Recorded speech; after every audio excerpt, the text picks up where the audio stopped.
नमस्कार विद्यार्थी मित्रांनो, इयत्ता 6वीच्या इतिहास सेशनमध्ये आपल्या सर्वांचं नॉलेज अप टू या एज्युकेशन चॅनलवर हार्दिक हार्दिक स्वागत. बघा मित्रांनो, आपण इतिहासाचा अभ्यास करत असताना पहिल्या प्रकरणानंतर आता प्रकरण 2 इतिहासाची साधने या प्रकरणाचा आपण आज अभ्यास करणार आहोत. सर्वप्रथम आपणास विनंती की आपण जर या चॅनलवर नवीन असाल किंवा अजूनही चॅनलला सबस्क्राईब केलं नसेल तर लगेच चॅनलला सबस्क्राईब करा, जेणेकरून इतिहास, भूगोल, इंग्रजी या विषयाचे जे काही अपडेट्स आहेत ते वेळोवेळी तुमच्यापर्यंत पोहोचत राहतील. तर बघा मित्रांनो, जास्त वेळ न दवडता आपण सुरू करूया आजचं आपलं दुसरं प्रकरण, इतिहासाची साधने. यामध्ये काय काय बघणार आहे आपण? इतिहासाची साधने म्हणजे काय? इतिहासाचा अभ्यास करण्यासाठी ज्या ज्या साधनांचा वापर केला जातो, ते इतिहास लिहिण्यासाठी ज्या ज्या साधनांचा वापर केला जातो त्या साधनांचा अभ्यास आपल्याला आजच्या या घटकामध्ये करायचा आहे. त्यामध्ये मग काही भौतिक साधने आहेत, त्यामध्ये काही लिखित साधने आहेत, या सर्वांचा अभ्यास करणार आहोत आपण. त्याच्यामध्ये आपल्याला पाहायचे भौतिक साधने, त्यानंतर बघायचं आपल्याला लिखित साधने, नंतर बघायचं आपल्याला मौखिक जे साधने आहेत ते, त्यानंतर प्राचीन भारताच्या इतिहासाची साधने बघायची, आणि नंतर शेवटी आपण इतिहास लेखनाबाबत घ्यावयाची जी काही दक्षता आहे, जी काही काळजी आहे, त्याचा सुद्धा आपण आजच्या या टॉपिकमध्ये अभ्यास करणार आहोत. सर्वात प्रथम बघा मित्रांनो, आता यामध्ये जर तुम्हाला सांगायचं म्हटलं तर करून पहा म्हणून एक घटक आहे तुम्हाला. त्यामध्ये तुम्हाला सांगितलं त्यांनी की तुमच्या घरात असलेल्या आजी आजोबांच्या काळातील वस्तूंची यादी तयार करा. आता आपण घरामध्ये राहत असताना जे जे जुन्या काळातल्या अनेक गोष्टी आपल्या घरामध्ये आजही उपलब्ध असतात, त्या गोष्टींची यादी तुम्हाला करायची आहे. किंवा तुमच्या परिसरात, गावात एखादी जुनी वास्तू असते, एखादं मंदिर असतं, किंवा कुठेतरी एखादं हेमाडपंथी मंदिर असतं, कुठं एखादी केव्ज असते, काही एखाद्या ठिकाणी एखादे जुनं किल्ला असेल, काय जे असेल जुन्या काळातील त्याची ती जी वास्तू आहे, ती जी काही त्या ठिकाणचा तुमचा घटक आहे तुमच्या परिसरातला, त्याची माहिती गोळा तुम्हाला करायची सांगितलेली आहे. आता यामध्ये आपल्या पूर्वजांनी वापरलेल्या अनेक वस्तू ह्या आजही अस्तित्वात आहेत. बघा, अनेक वेळा कुठेतरी आपण नवीन बांधकाम करत असताना घरामध्ये कुठं लोखंडी वस्तू सापडतात, तांब्याच्या वस्तू सापडतात, कुठं कुठं सोन्याच्याही वस्तू सापडतात, आहे की नाही? मग त्यांच्या त्या वस्तू आजही अस्तित्वात आहेत. त्यांनी कोरून ठेवलेले जे काही विविध लेख आहे, आता त्यामध्ये शिलालेख आहे, ताम्रलेख आहे, हे आपले लेखही आज सापडलेले आपण बघितलेले आहेत. हडप्पा संस्कृतीचं ज्यावेळेस उत्खनन झालं त्यावेळेसही अनेक गोष्टी आपल्याला ह्या सापडलेल्या आहेत. याशिवाय काय आहे तर चालीरीती, परंपरा, त्या काळातले सण उत्सव, लोकसाहित्य, ऐतिहासिक जे कागदपत्र होती ती कागदपत्रे, यांच्या आधारे आपल्याला इतिहास कळत असतो. याच्या आधारे आपण इतिहासाचा अभ्यास करू शकतो. मग ही जी काही सर्व साधने आहे याला काय म्हणतात? इतिहासाची साधने असे म्हणतात. बघा, चालीरीती, परंपरा, लोककला, लोकसाहित्य, ऐतिहासिक कागदपत्र यांच्या आधारे आपल्याला इतिहास ज्याच्या आधारे कळतो त्याला आपण इतिहासाची साधने म्हणतो. ज्याच्या आधारे आपण इतिहासाचा अभ्यास करतो त्यालाच आपण काय म्हणतो? इतिहासाची साधने म्हणतो. हे या ठिकाणी तुम्हाला लक्षात ठेवायचंय. इतिहासाची साधने म्हणजे काय? तर या ठिकाणी आपल्याला सांगता येईल की ज्या गोष्टीच्या अनुषंगानं, ज्या गोष्टीच्या आधारे, जसं चालीरीती, परंपरा वगैरे हे जे सांगितलेलं आहे याला काय म्हणतो आपण? इतिहास म्हणतो. मग इतिहासाची साधने किती प्रकारची आहेत? तर इतिहासाची साधने 3 प्रकारची आहेत. किती प्रकारची आहे इतिहासाची साधने? 3 प्रकारची आहे. ती कोणकोणती? तर भौतिक साधने, लिखित साधने आणि मौखिक साधने. बघा, इतिहासाची साधने किती पद्धतीची आहे? तर 3 पद्धतीची आहे. भौतिक साधने नंबर 1चं कोणतं? भौतिक साधने, त्यानंतर नंबर 2 लिखित साधने, आणि नंबर 3 मौखिक साधने. ह्या लक्षात ठेवायचे इतिहासाची 3 साधने. आता किल्ले, स्तूप, लेणी या वास्तूंना भौतिक साधने असं म्हटलं जातं. भौतिक साधनामध्ये मग कोणते? जे गड किल्ले आहेत, लेण्या आहेत, किंवा एखादे स्तूप असतात, स्मारका असतात, यांना भौतिक साधने म्हणतात. आता भौतिक साधनांचा अभ्यास करत असताना बघा, दैनंदिन जीवनात माणूस विविध प्रकारच्या वस्तू वापरत असतो. आपण आता दररोज आपल्याला अनेक गोष्टींची गरज पडत असते, आणि मग या वापरलेल्या ज्या गोष्टी असतात माणसाच्या, ह्या आज आपल्याला महत्त्वाची माहिती पुरवू शकतात. पुरातन वस्तूमधील खापराच्या तुकड्यांचे आकार, रंग, नक्षी यावरून ही भांडी कोणत्या काळातील आहेत याचा अंदाज बांधता येतो. दागदागिने असतात, वस्तू असतात इतर. मग याच्यावर काय असतं, त्या समकालीन जीवनाचा कुठेतरी एक प्रतिबिंब त्या ठिकाणी उमटलेलं असतं या नक्षीवर, या रंगावर, या आकारावर. म्हणून यावरून तो काळ आपल्याला अंदाज बांधता येतो त्या काळाचा. धान्य, फळाच्या बिया, प्राण्यांची हाडे यावरूनही माहिती मिळत असते. मग या सर्वांच्या सहाय्यानं मानवी व्यवहाराची माहिती आपल्याला होत असते. या सर्व वस्तू, वास्तू यांचे अवशेष यांना आपण काय म्हणतो, मग इतिहासाची कोणती साधने आहेत? ही आहे इतिहासाची आपली भौतिक साधने. इतिहासाची कोणती साधने आहेत ही? तर ही आहेत इतिहासाची भौतिक साधने. ही लक्षात ठेवायचं आहे. कोणती साधने आहेत? भौतिक साधने. आता तुम्हाला या ठिकाणी सांगितलं, त्यांनी माहिती आहे का तुम्हाला, धान्याचे कण फार काळ टिकत नाहीत, त्यांना कीड लागते, भुगा लागते. आपण बघतो ना ते सोनकिडे वगैरे गव्हामध्ये, ज्वारीमध्ये जे काही धान्य असतं यामध्ये होत असतात. आता या मग प्राचीन काळी धान्याचं पीठ करण्याआधी ते धान्य काय करायचे, मग भाजून काढायचे, भरडायचे जात्यांवर. धान्य भाजताना त्याचे काही कण अधिक भाजले जायचे, काही कमी भाजले जायचे, काही जळायचे, मग ते टाकून दिले जायचे. असे जळके कण वर्षानुवर्ष टिकून राहतात, ते खराब होत नाही. उत्खननात सुद्धा सापडतात ते अनेक वर्षानंतर. मग त्याची प्रयोगशाळेत तपासणी केल्या असता आपल्याला कळतं की ही ज्वारी आहे, की हे गहू आहे, का हे तांदूळ आहे, का हे तूर डाळ आहे. हे कण हे नंतर मग आपल्याला प्रयोगशाळेतून कळत असतात. हे या ठिकाणी. आता या ठिकाणी बघा, तुम्हाला एक नाण्याचं चित्र आपल्याला दिलेलं आहे. मग ह्या नाण्यांच्या चित्रावरून आपल्याला कळतं की बाबा ही नाणी कोणत्या काळातली आहे. बघा आता हे इथं एवढं हे सगळे चित्र दिसतात, याच्यामध्ये काय आहे, नाणी आहे. जसे आता आपल्याकडे नाणी आहे ना, 5 रुपये, 10 रुपये, 2 रुपये, 1 रुपया, 50 पैसे वगैरे आता बंद झालेले आहेत, परंतु ही नाणी आहेत. मग या नाण्यांच्या वरून सुद्धा आपल्याला त्याचा काळ सांगता येत असतो. या नाण्यांवरून आपल्याला सुद्धा त्यांचा काय कळतं, काळ कळत असतो. आता यानंतर बघायचं आपल्याला जी साधने आहेत त्यामध्ये बघा, खापराचे तुकडे वगैरे आपण जी चर्चा केली, हे बघा खापराचे तुकडे दाखवलेले इथं. दागदागिने आहेत, या दागदागिन्यावरून ती नक्षी वगैरे त्यांची ही जे काही घडण आहे, या घडणीवरून, या मातीचे भांडे, मग यांचा आकार, याच्यावरून आपल्याला तो काळ सांगता येतो. त्यानंतर इथं ताम्रपट, मी तुम्हाला जे सांगितलं, ताम्रपट, शिलालेख, ह्या गोष्टी आपल्याला त्या काळाची ओळख करून देत असतात. हे झालं भौतिक साधनाच्या बाबतीत. आता लिखित साधने. आश्मयुगातील माणसाने त्याच्या जीवनातील अनेक प्रसंग, बघा आश्मयुग म्हणजे काय, जेव्हा एक मानवाचे हत्यार वगैरे हे सगळं दगडाचं चालायचं, हे अश्मयुगातील माणसाने मग त्याच्या जीवनातील अनेक प्रसंग, ज्या भावना होत्या, ह्या चित्रातून व्यक्त केलेल्या आहेत.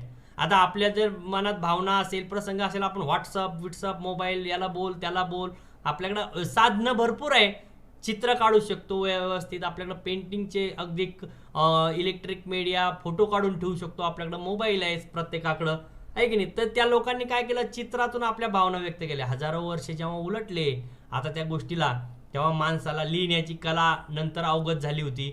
माणूस सुरुवातीला प्रतिके, कुठंतरी एखादं प्रतिकात्मक स्वरूपात, चिन्हाच्या स्वरूपात नोंदी ठेवल्या जायच्या. मग नंतर त्यावरून लिपीचा विकास होण्यास हे बरेच वर्ष लागली, हजारो वर्ष त्यामध्ये गेली. आता सुरुवातीच्या काळात खापरे, कच्चा विटा, झाडाची साल, भुर्जपत्रे असतील, यासारख्या साहित्याचा उपयोग केला जायचा. मग सुरुवातीच्या काळात कशाचा वापर केला जायचा लिहिण्यासाठी, हे लक्षात ठेवायचे. तर सुरुवातीच्या काळात खापरे, कच्च्या विटा, झाडाची साल, भुजपात्रे, बघा याचा वापर लिहिण्यासाठी केला जायचा. अशा प्रकारच्या साहित्यावरील जो मजकूर आहे, हे एखाद्या अणुकुचीदार साधनानं कोरलेला असायचा. हा कसा अणुकुचीदार, एखादा बघा मडक्यावर लिहायचं म्हणजे एखादा आपल्या कर्कटक वगैरे जे असतं, कंपास पेटीसारखं असं टोकदार साहित्य लागल, आहे की नाही. मग त्यानं अनुभव जसजसे वाढत गेले, मग तसतशी लेखन पद्धती उदयाला आली. अनेक राजांनी आपल्या आज्ञा, निवाडे, दानपत्रे दगडावर किंवा तांब्याच्या पत्र्यावर कोरून ठेवलेली आपल्याला आजही दिसून येतात. बघा इथं ताम्रपट दाखवलेला होता, आपण मागच्या चित्रामध्ये बघितलं, इथं बघायला मिळतो आपल्याला साईडला. हा ताम्रपट जो आहे तो, या ताम्रपटावर हे लिहिलेलंच आहे ना, त्या काळातलं. मग हे त्याचेच नमुने. कालांतराने वाङ्मयाचे अनेक प्रकार, प्रवास वर्णन, नाटकं, ग्रंथ हे उदयाला आलेले. मग हे जी काही ग्रंथ आहे, नाटके, काव्ये, प्रवास वर्णने, धार्मिक स्वरूपाचे ग्रंथ असतील, तर त्या त्या काळाचा इतिहास समजण्यासाठी अतिशय उपयुक्त आहे. या सर्व साहित्याला काय म्हणतात? इतिहासाची कोणती साधने म्हणतात? याला म्हणतात इतिहासाची लिखित साधने. याला काय म्हणतात? इतिहासाची कोणती साधने म्हणतात? ही झाली इतिहासाची लिखित साधने. हे लक्षात ठेवायचं आहे आपल्याला या ठिकाणी. इतिहासाची लिखित साधने म्हणतात यांना. त्यानंतर पुढे पहा, भुर्जपत्र हे भुर्ज वृक्षाच्या सालीपासून बनवले जाते. भुर्ज वृक्ष कुठे आढळतात? उत्तर भारतामध्ये, काश्मीरमध्ये. बघा या ठिकाणी आपल्याला भुर्ज वृक्षाचं एक चित्र बघायला मिळतं तुम्हाला. हे भुर्ज वृक्ष, हा जो वृक्ष आहे हा कोणता आहे? भुर्ज वृक्ष आहे तो. आणि हे कुठं सापडतं आपल्याला? तर काश्मीरमध्ये. भुर्जपत्र म्हणजे आता तुम्हाला जे वरती नाव आलं होतं भुर्जपत्र, तर ते भुर्जपत्र म्हणजे काय? भुर्ज वृक्षाच्या सालीपासून हे भुर्जपत्र बनवल्या जातं. त्या पानावर लिहिल्या जातं आणि त्याचं भुर्जपत्र तयार होतं. हे इतिहासाच्या अभ्यासासाठी पुढे कामा येतं. त्यानंतर पुढे बघा, तुमच्या याच्यातील जो तिसरा प्रकार आहे भौतिक साधनानंतर लिखित साधनानंतर, तो आहे मौखिक साधनं. आता मौखिक साधनामध्ये काय? तोंडी असते. जसं काही भजनं म्हणतात लोक, ओव्या गातात, लोकगीतं असतात, लोककथा सांगितल्या जातात. हे साहित्य लिहून ठेवलेले नसतं. त्याचा करता अज्ञात असतो, कोण सांगितलं ते, कारण तोंडानं सांगितलेलं आहे. एकाचं दुसऱ्यानं, दुसऱ्याचं तिसऱ्यानं. आता हे जुने पुराणे आपल्याला आजी आजोबा कथा सांगत असतात. तर हे कोणी लिहून ठेवलेले का? नाही. ह्या त्यांना कोणीतरी सांगितल्या, त्या आपल्याला आता सांगतात. असं हे पिढ्यानपिढ्या जतन केल्या जाणारं ज्ञान आहे. आणि म्हणून याला मौखिक साधने म्हणतात. इतिहासाच्या ओव्या, लोकगीते, लोककला यासारखे जे काही हे साहित्य आहे याला काय म्हणतात? मग मौखिक साधने म्हणतात. अशा प्रकारच्या साधनांना इतिहासाची कोणती साधनं म्हणतात? तर यांना म्हणतात मौखिक साधने. बघा ह्या गोष्टी या ठिकाणी आपल्याला, जशी ओवी ते पांडुरंग पिता रुक्मिणी माझी बया, आषाढ वारी येला पुंडलिकाला न्याया, महानगरी उजनी लय पुण्यवान दानी, तेथे नांदत होता राजा सुखी होती प्रजा. हे उज्जैनीचे विक्रमादित्य राजाच्या ओव्या वगैरे हे जे आहे आता ह्या गायलेले आहे, सांगितलेले आहे, एकाकडून दुसऱ्याकडे आलेले आहे. आता प्राचीन भारताचे इतिहास लेखनाची जी काही साधने आहेत ही बघा, या ठिकाणी तुम्हाला एक चार्टच दिलेला आहे. हा चार्ट आपल्याला या ठिकाणी बघायचा आहे. त्याच्यामध्ये भौतिक साधनामध्ये वस्तू, गुहा चित्रे, त्यानंतर मातीची भांडी आहेत. काय आहे? मातीची भांडी आहेत. त्यानंतर मातीची शिल्प आहेत, मणी, ह्या ज्या गोष्टी आहेत या सगळ्या, नाणी, शस्त्रे, हे काय? वस्तू. आता वास्तूमध्ये गुहा, घरे, स्तूप, लेणी, मंदिरे, चर्च, मशिदी ह्या गोष्टी येतात. त्यानंतर इकडे जर बघितलं तुम्ही हडप्पा लिपीतील लेख, वैदिक साहित्य, मेसोपोटेमियातील जे काही ताम्रपट्ट होते, ताम्रलेख होते त्या ठिकाणी सापडलेले ते, इष्टिका लेख म्हटल्या जातात त्याला, महाभारत, रामायण, हस्तलिखित पोत्या, जैन बौद्ध साहित्य, लेखन, चीनी प्रवाशांचे प्रवास वर्णन ह्या गोष्टी येतात. आणि मौखिक साधनामध्ये मग बघा, आता मौखिक साधनामध्ये काय येतं? तर प्राचीन भारतातील मौखिक परंपरेने जपलेले वैदिक, बौद्ध आणि जैन साहित्य, आता ते लिखित स्वरूपात बी उपलब्ध आहेत. त्यानंतर पटनाची परंपरा जी होती त्यांची, ते सगळ्या गोष्टी मौखिक साधनामध्ये येतात आपल्याला. मौखिक साधनामध्ये, लिखित साधनामध्ये बघितलं आपण, मौखिक साधनामध्ये बघितलं, आणि भौतिक साधनामध्ये वस्तू आणि वास्तू ह्या येत असतात. हे सुद्धा आपल्याला या ठिकाणी थोडंसं लक्षात ठेवायचे तुम्हाला. नंतर पुढे जर गेलं आपण तर बघा, प्राचीन भारताच्या इतिहासाची साधने. प्राचीन भारताचा जर विचार केला आपण तर अश्मयुगाच्या काळापासून इसवी सनाच्या 8व्या शतकापर्यंतचा हा जो काही मध्यंतरीचा काळ होता, हा भारताच्या इतिहासाचा प्राचीन कालखंड मानला जातो. कोणता? बघा, कोणता काळ? तर अश्मयुगाच्या काळाच्या इसवी सनाच्या 8व्या शतकापर्यंतचा काळ हा भारताच्या इतिहासाचा प्राचीन कालखंड मानला जातो. अश्मयुगाच्या काळापासून इसवी सनाचं 8वं शतक हा जो काळ आहे, याला भारतातील अश्मयुगाची माहिती जे आहे ते आपल्याला पुरातत्व आर्किओलॉजिकल डिपार्टमेंट जे आहे त्याच्या उत्खननातून मिळते. सुरुवातीस वेद लिखित नव्हते, मुखोद्गत होते, तोंडीच सांगितले जायचे, नंतर ते लिहिले गेले. मग त्यामध्ये तुमचं जर साहित्य बघितलं आपण तर प्राचीन भारतीय इतिहासाचं वाङ्मय वेद वाङ्मय हे अतिशय महत्त्वाचं साधन मानलं जातं. त्यामध्ये मग तुम्हाला ब्राह्मण ग्रंथ असतील, उपनिषदे असतील, आरण्यके असतील किंवा रामायण महाभारत ही महाकाव्य असतील, जैन बौद्ध ग्रंथ असतील, नाटके, काव्य, शिलालेख, स्तंभालेख, परकीय प्रवाशांची जी काही प्रवास वर्णने, ही प्रवास वर्णनं, या सर्व गोष्टींचा उहापोह आपल्याला या गोष्टीमध्ये या इतिहासाच्या लिखित साधनांच्या माध्यमातून मिळत जातो. पुढे इतिहास लेखनाबाबत कोणती काळजी घ्यायची हे सांगितलेलं आहे. तर इतिहास लेखन करत असताना जो काही पुरावा असतो तो केवळ जुना आहे म्हणून तो विश्वासार्ह आहे असं नाही, तर तो मजकूर कोणी लिहिला, का लिहिला, कोणत्या परिस्थितीमध्ये लिहिला याची छाननी करावी लागते आणि त्याची सत्यता पडताळून पाहावी लागते. आणि मग हे निष्कर्ष जे असतात विविध साधनांच्या आधारे काढलेले हे पडताळून पाहून इतिहास लेखनाची चिकित्सा करावी लागते.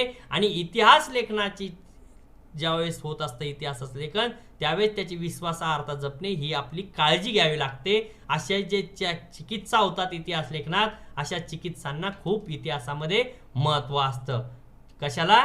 तर जे विविध साधनाच्या आधारे काढलेले निष्कर्ष पडताळून पाहण्याला हे इतिहासामध्ये अतिशय महत्त्वाचं मानल्या जातं. तर मित्रांनो, अशा पद्धतीनं आपण आज आपला दुसरा जो चॅप्टर होता इतिहासाची साधने या घटकाचा अभ्यास केलेला आहे. पुढे तुम्हाला 8वी 9वी 10वी यामध्ये सुद्धा इतिहासाची साधने ही वेगवेगळ्या विस्तारित स्वरूपात आपण नंतर बघणारच आहोत. तर तुम्हाला जर व्हिडिओ आवडला असेल तर नक्कीच चॅनलला सबस्क्राईब करायचं आहे. धन्यवाद. उद्या आपण दुसरं चॅप्टर पुढचं बघूया.